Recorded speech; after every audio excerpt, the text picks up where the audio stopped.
Now, I don't know. Beyonce probably sent you a few of the questions that the some of the viewers asked. Right. Yeah, okay. So Peabody Black asked them, "What are your thoughts on the music today compared to how it was in the 90s?" Um, yeah, that was. I know you. You really want me to answer that? Yeah, well, I think Who asked that so. It's question? Peabody Black. Peabody Black. Peabody Black. I mean, it's quite evident that no music was better than the era of the 90s. I'm a little bit maybe I would say neck and neck, maybe the Motown era in the Okay. night, like neck and neck.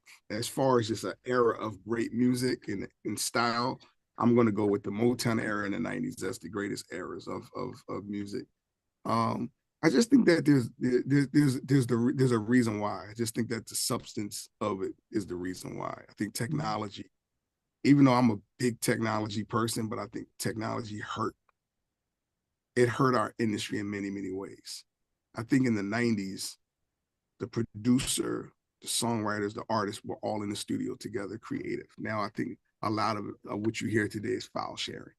A lot Oh. of a lot of what you hear today is, if you look at charts, you'll probably see tens and 15 people's names on one song. Yeah, yeah, yeah, yeah, yeah, yeah.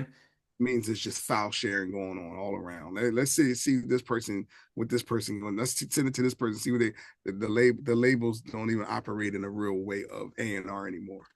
So I'm grateful that I was able to learn from like Andre Harrell and come up in that day to see like, Jimmy Iovine and Clive Davis and, just what A&R really was, and working with the artist directly as a producer, Hmm. you know, that just don't not many do that anymore. Hmm. Not many do it anymore. I think his follow-up question was what do you think is your biggest musical challenge in 2025, 26? That part. I think my big musical challenge would be the file part, sending out the files and just working directly with the artist. I think we need to get back to that. Or like getting people like like you I, said with Ray, I mean the like difference, Ray, exactly. this that sounded like when Jimmy talks about when Janet came for the Control album, they just hung out, listened to her and wrote songs based on everything she said. And that's Exactly. why it's one of my favorite albums. And yeah, you're saying just connecting like that. Yeah. It's hard. I mean, when you're trying to work, I mean, that's why we have so many iconic artists, right? Because those iconic artists got in the studio with a Jimmy Jam and Terry Lewis, you know what I mean? With a baby face and L.A. Reid and Teddy Riley and, you know, Devontae Swing and all the great producers, Timberland, the Neptunes. These are all people that worked with the artists. Mm. Now, if you ask most of the producers today, have you even met the artist that you have number one song? And they'll be like, nah, I just sent the files. Yeah. Well, that, that to me, affects the approach of the song. Yeah. As a producer, a lot of it is when you're someone is sitting right here, you're able to create on the spot or where you think it should go. Mm. But when you send those files out now, they have total autonomy to do whatever they want to do. And Wow. Joe and Annie Johnson said, ask him how he got introduced to working with Brandy on the Never Say Never album. Because for them, that was an amazing album, and they're thanking you for that album. How did that connection come out with Brandy? it really started because of I Can Love You, Mary J. Blige.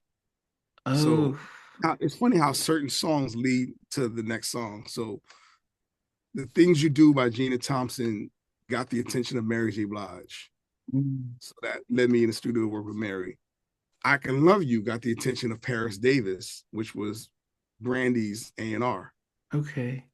And he got a hold of me and asked me to meet Brandy when I was in LA for a meeting. And I met with Brandy, and we went to the restaurant, and then we left that restaurant because it was too noisy.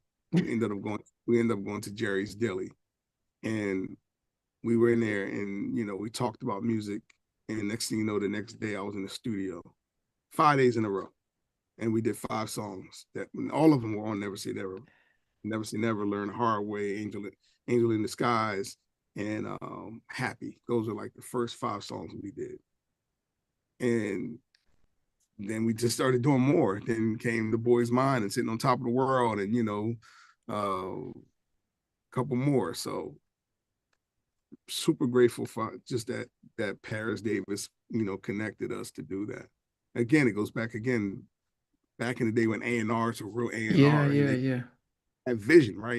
yeah, He heard something in I Can Love You that said, this is the guy that Brandy should work with. yeah.